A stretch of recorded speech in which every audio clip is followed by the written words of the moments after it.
चमत्कारी करिश्मा तो ये हुआ है, श्रद्धालुओं के शव मिल गए थे, पर सरकार स्नान करने वाले मरने वालों की बात स्वीकार नहीं कर रही थी। और इससे ऊपर ये बात जो वहां पर और हुई, अध्यक्ष महोदय, जब ये जानकारी हो गई कि कुछ लोगों की जान चली गई, लाशें हैं जो मोर्चरी में पड़ी हैं, अस्पताल में पड़ी हैं, उसके बाद सोचिए सरकार क्या कर रही है।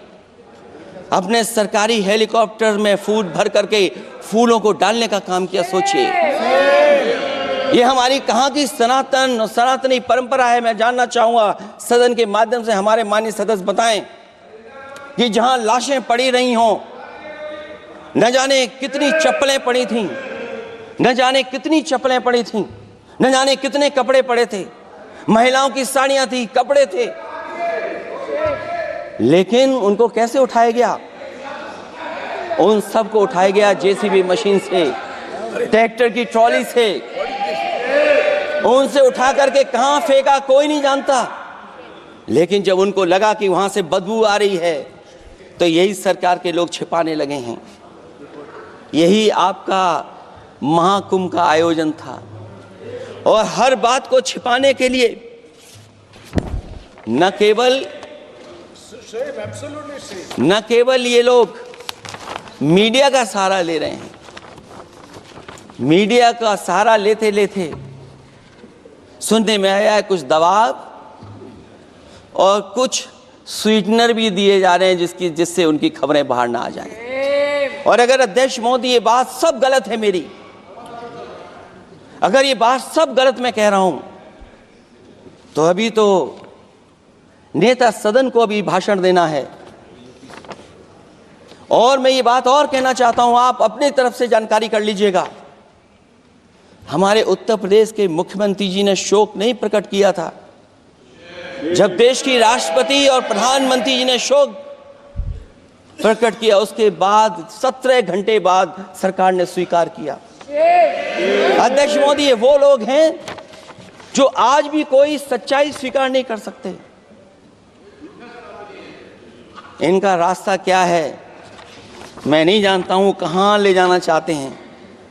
लेकिन जब अध्यक्ष महोदय मैंने अभिभाषण पढ़ा है राष्ट्रपति महोदया का, तो वही पुरानी बातें कि 12 करोड़ शौचालय बन गए हैं, 10 करोड़ गैस कनेक्शन हो गए हैं, 80 करोड़ लोगों को राशन दिया जा रहा है, 25 करोड़ लोगों को मिडिल क्लास में शामिल कर दिया गया, न्यू मिडिल क्लास में शामिल कर दिया गया। 80 और 85 को अगर हम जोड़ दें अध्यक्ष महोदय, 105 करोड़ हो गए। बच्चों को और जोड़ दें तो सरकार अध्यक्ष महोदय किसके लिए काम कर रही है?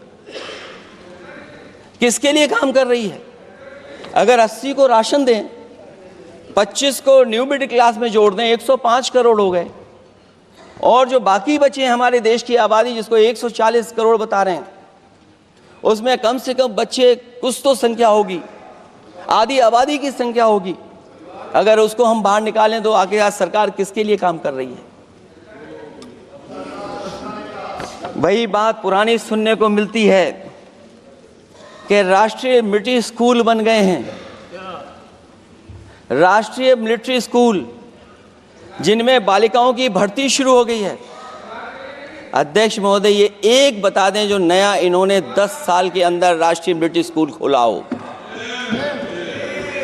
और कंफ्यूज मत होना, राष्ट्रीय मिलिट्री स्कूल कौन से होते हैं, सैनिक स्कूल कौन से होते हैं, ये कंफ्यूज मत होना। 10 साल में सोचिए अध्यक्ष महोदय, एक भी नया राष्ट्रीय मिलिट्री स्कूल नहीं खोला है। अगर खोला हो तो सरकार जरूर बताए। जो लोग कहते हैं हम ईज ऑफ डूइंग रिसर्च कर रहे हैं, अध्यक्ष महोदय, इनकी ईज ऑफ डूइंग रिसर्च हमने देखी है। इनकी ईज ऑफ डूइंग रिसर्च अपनी इमेज चमकाने के लिए और दूसरे की इमेज बर्बाद करने के लिए ईज ऑफ डूइंग रिसर्च चल रही है। ईज ऑफ डूइंग बिजनेस, मैं देखता हूं जहां कहीं भी इन्वेस्टमेंट मीट होती है, देश के सभी मंत्री वहां पहुंच जाते हैं, सरकार के मुखिया भी जाते हैं वहां। मुझे याद है उत्तर प्रदेश में सबसे बड़ा आयोजन हुआ था इन्वेस्टमेंट मीट का। न केवल इन्वेस्टमेंट मीट इन्वेस्टर्स को बुलाया गया था, बल्कि डिफेंस एक्सपो के भी कार्यक्रम कई हुए थे। और अध्यक्ष महोदय, भरोसा ये दिलाया गया था कि जो MOU हो रहे हैं 40 लाख करोड़ के, उसको जमीन पर उतार लिया जाएगा। मैं इन्हीं डबल इंजन की सरकार से जानना चाहता हूं कि जो 40 लाख करोड़ के MOU हुए, उसमें कितना जमीन पर यह सरकार उतार पाई है। कहीं ऐसा तो नहीं है कि सरकार के डबल इंजन आपस में ही टकरा रहे हों। अब तो जो खबरें हम लोग पढ़ते हैं, न केवल इंजन टकरा रहे हैं अध्यक्ष महोदय, अब तो डब्बे भी टकराने लगे हैं। सुना है क्योंकि दिल्ली में चुनाव है, आप इंजीनियर की डब्बा हैं।